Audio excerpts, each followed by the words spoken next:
हरे कृष्णा। श्रीमद् भागवत महापुराण की जय। इससे पहले भागवत कथा के 7वें स्कंद में आपने सुना था कि किस प्रकार भगवान नरसिंह ने हिरण्यकशिपु का वध किया था। आज आप सुनेंगे अध्याय 9 से लेकर 11 तक, जिसमें प्रहलाद जी के द्वारा भगवान नरसिंह की स्तुति, प्रहलाद जी का राज्याभिषेक और त्रिपुर राक्षस के वध की कथा। साथ ही आप जानेंगे कि स्त्रियों का क्या धर्म होता है। देवर्षि नारद जी ने कहा, इस प्रकार ब्रह्मा, शंकर आदि सभी देवगण नरसिंह भगवान के क्रोधावेश को शांत नहीं कर सके और न ही उनके पास जा सके। किसी को उनका ओर छोड़ नहीं दिख रहा था।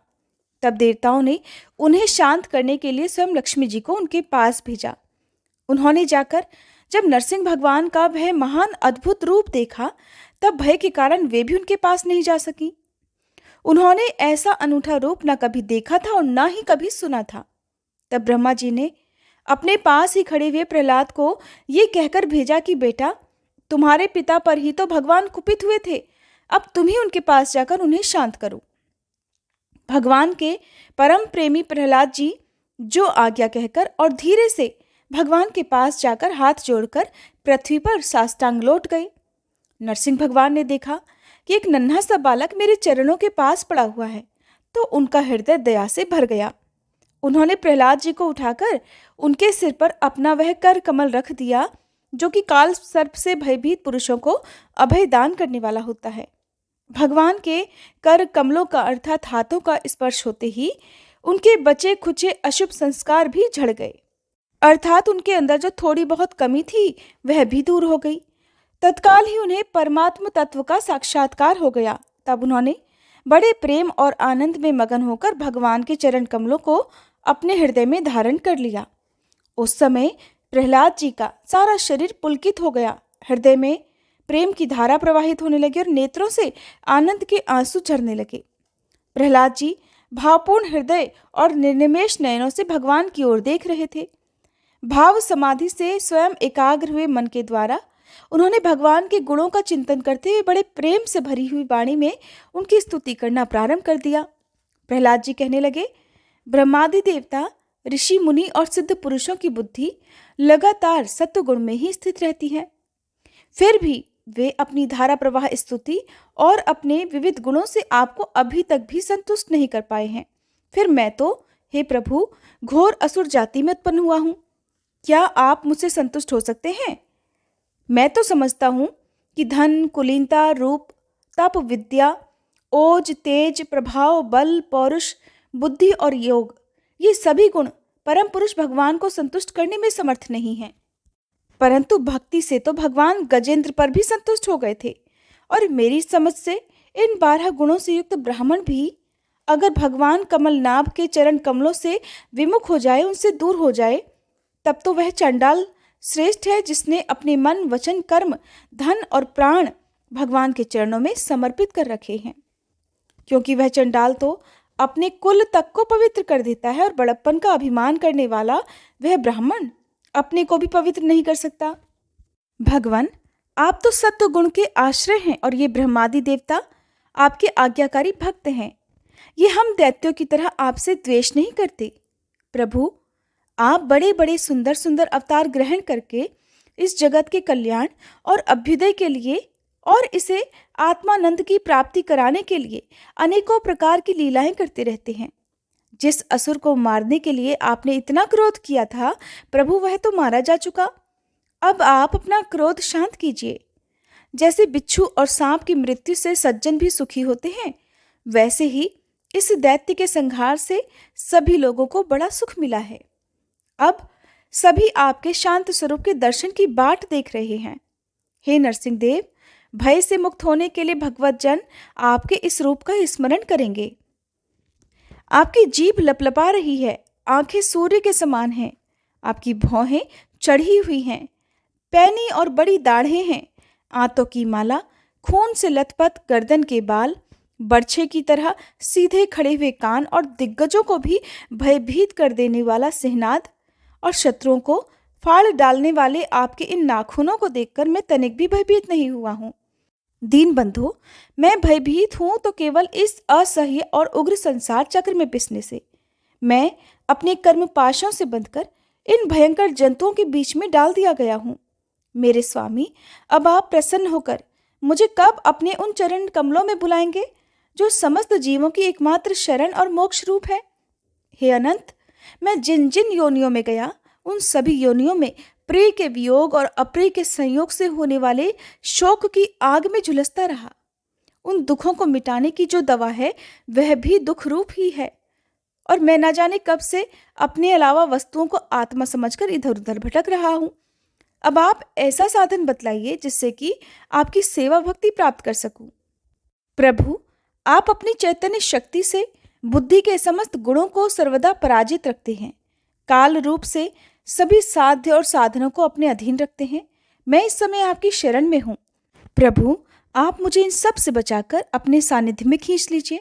भगवान, जिनके लिए संसारी लोग बड़े लालायित रहते हैं, स्वर्ग में मिलने वाली समस्त लोकपालों की वह आयु, लक्ष्मी और ऐश्वर्य मैंने खूब देख लिए।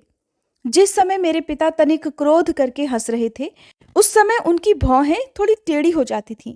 तब उन स्वर्ग की संपत्तियों के लिए कहीं ठिकाना नहीं रह जाता था। वे लुटती फिरती रहती थीं, किंतु आपने मेरे उन पिता को भी मार डाला। इसलिए मैं ब्रह्मलोक तक की आयु, लक्ष्मी, ऐश्वर्य और वे इंद्रिय भोग जिन्हें संसार के प्राणी चाहा करते हैं नहीं चाहता, क्योंकि मैं जानता हूं कि अत्यंत शक्तिशाली काल का रूप धारण करके आपने उन्हें ग्रस रखा है। भगवान, ये संसार तो एक ऐसा अंधेरा कुआं है जिसमें काल रूप सांप डसने के लिए सदा तैयार रहता है।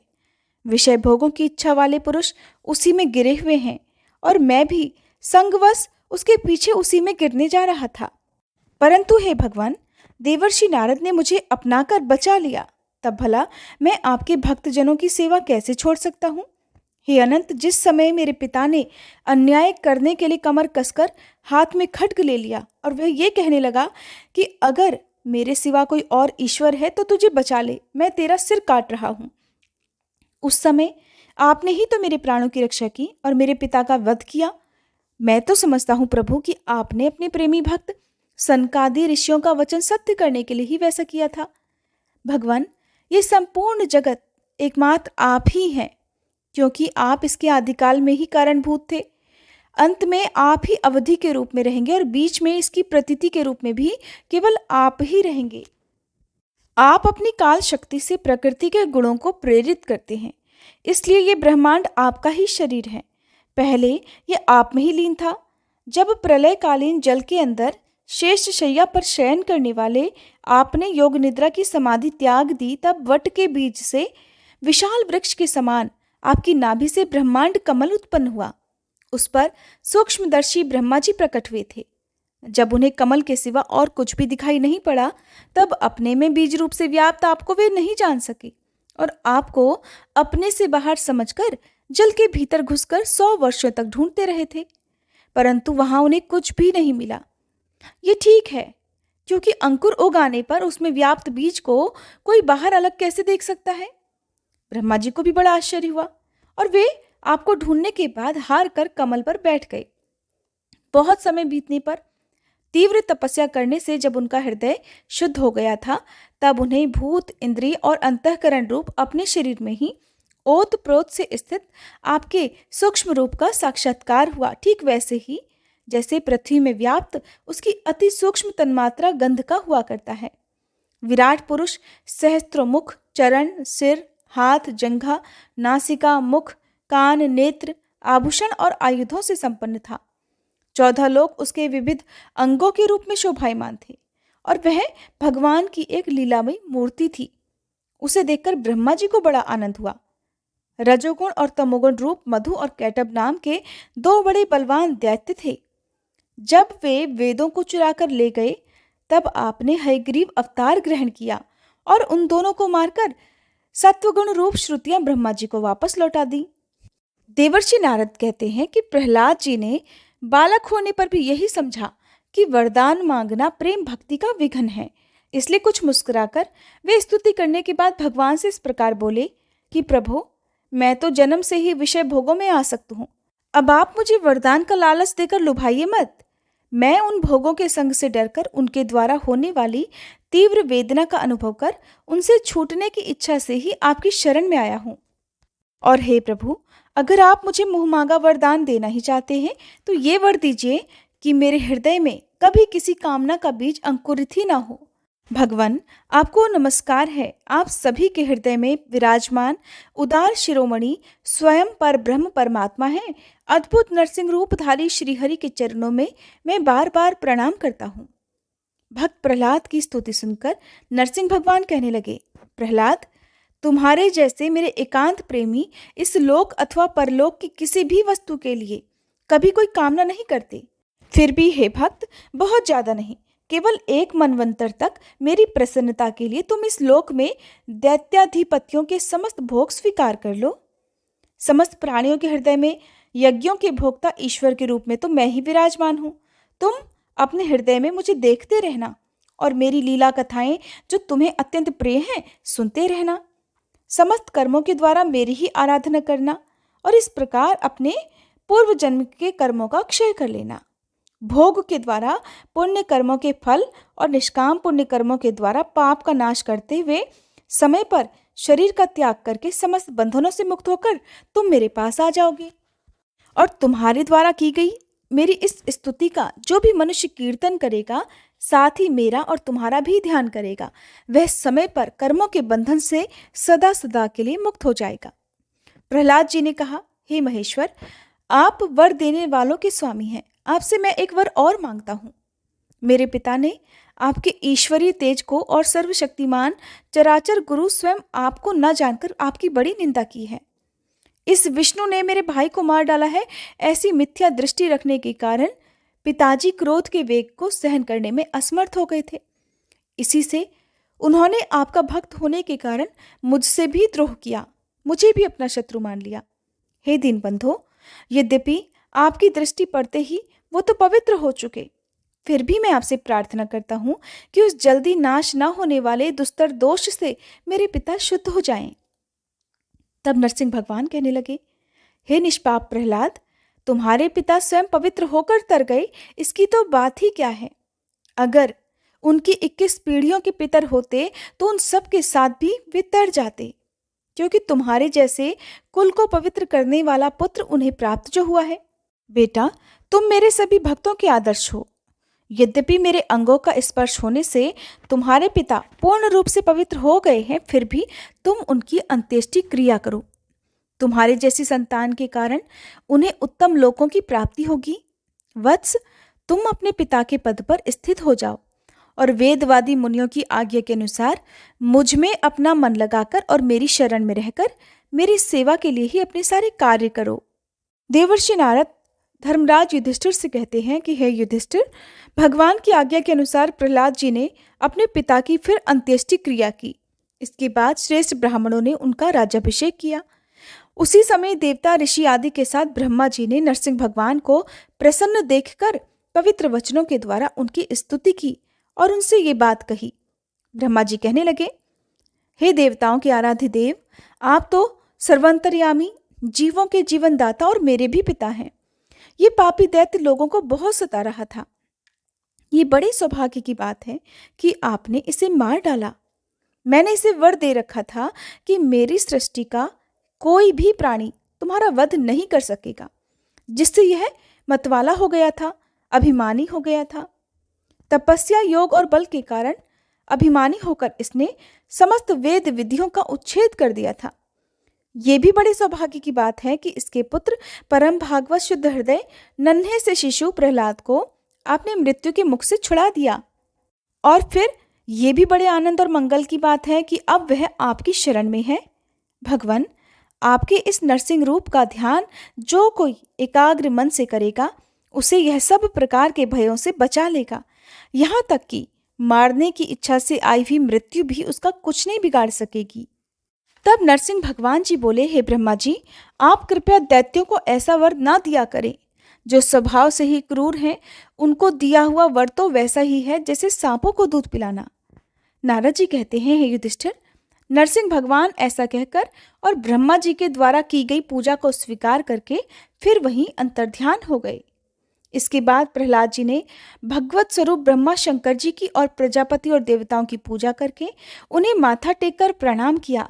तब शुक्राचार्य आदि मुनियों के साथ ब्रह्मा जी ने प्रहलाद जी को समस्त दानव और दैत्यों का अधिपति बना दिया। फिर ब्रह्मादि देवताओं ने प्रहलाद जी का अभिनंदन किया और उन्हें शुभाशीर्वाद दिए। प्रहलाद जी ने भी यथायोग्य सभी का सत्कार किया। फिर वे लोग अपने अपने लोकों को चले गए। हे युधिष्ठिर, इस प्रकार भगवान के वे दोनों पार्षद जय और विजय दिति के पुत्र दैत्य हो गए थे। वे भगवान से शत्रुता रखते थे। उनके हृदय में रहने वाले भगवान ने उनका उद्धार करने के लिए ही उन्हें मार डाला। ऋषियों के शाप के कारण फिर उनकी मुक्ति नहीं हुई थी। वे फिर से कुंभकर्ण और रावण के रूप में राक्षस हुए। उस समय भगवान श्री राम के पराक्रम से उनका अंत हुआ था। युद्ध में भगवान राम के बाणों से उनका कलेजा फट गया। वहीं पड़े पड़े पूर्व जन्म की भांति भगवान का स्मरण करते करते फिर उन्होंने अपना शरीर छोड़ा। वे ही अब इस युग में शिशुपाल और दंतवक्त्र के रूप में पैदा हुए थे। भगवान के प्रति बैरभाव होने के कारण तुम्हारे सामने ही वे उनमें समा गए। हे युधिष्ठिर, श्री कृष्ण से शत्रुता रखने वाले सभी राजा अंत समय में श्री कृष्ण के स्मरण से पवित्र होकर अपने पूर्व जन्मों में किए गए पापों से सदा सदा के लिए मुक्त हो गए। जैसे भृंगी के द्वारा पकड़ा हुआ कीड़ा भय से ही उसका स्वरूप प्राप्त कर लेता है, ठीक उसी प्रकार जिस प्रकार भगवान के प्यारे भक्त भेदभाव रहित अनन्य भक्ति के द्वारा भगवत स्वरूप को प्राप्त कर लेते हैं, ठीक वैसे ही शिशुपाल आदि नरपति भी भगवान के वैर भाव जनित अनन्य चिंतन से भगवान के ही रूप को प्राप्त हो गए, अर्थात उन्हीं में लीन हो गए। युधिष्ठिर, तुमने मुझसे पूछा था कि भगवान से द्वेष करने वाले शिशुपाल आदि को उनके सारूप्य की प्राप्ति कैसे हुई। उसका उत्तर मैंने तुम्हें दे दिया। अब और क्या जानना चाहते हो? तब राजा युधिष्ठिर ने पूछा, हे नारद जी, मैं दानव किस कार्य में जगदीश्वर रुद्रदेव का यश नष्ट करना चाहता था और भगवान श्री कृष्ण ने किस प्रकार उनके यश की रक्षा की थी? आप कृपा करके अब इस बारे में भी बताइए। तब नारद जी ने कहा, एक बार इन्हीं भगवान श्री कृष्ण से शक्ति प्राप्त करके देवताओं ने युद्ध में असुरों को जीत लिया था। उस समय सब के सब असुर मायावियों के परम गुरु मय दानव की शरण में आ गए। शक्तिशाली मयासुर ने सोने, चांदी और लोहे के 3 विमान बना दिए। वे विमान क्या थे? तीनों पुर ही थे। वे इतने विलक्षण थे कि उनका आना जाना जान नहीं पड़ता था। उनमें अपरिमित सामग्रियां भरी हुई थी। हे युधिष्ठिर, दैत्य सेनापतियों के मन में 3 लोक और लोकपतियों के प्रति वैरभाव तो था ही, अब उसकी याद करके उन तीनों विमानों के द्वारा वे उनमें छिपे रहकर सबका नाश करने लगे। तब लोकपालों के साथ सारी प्रजा भगवान शंकर की शरण में गई और उनसे प्रार्थना की कि हे प्रभु, त्रिपुर में रहने वाले असुर हमारा नाश कर रहे हैं, हम आपके हैं, इसलिए हे देवाधिदेव आप हमारी रक्षा कीजिए।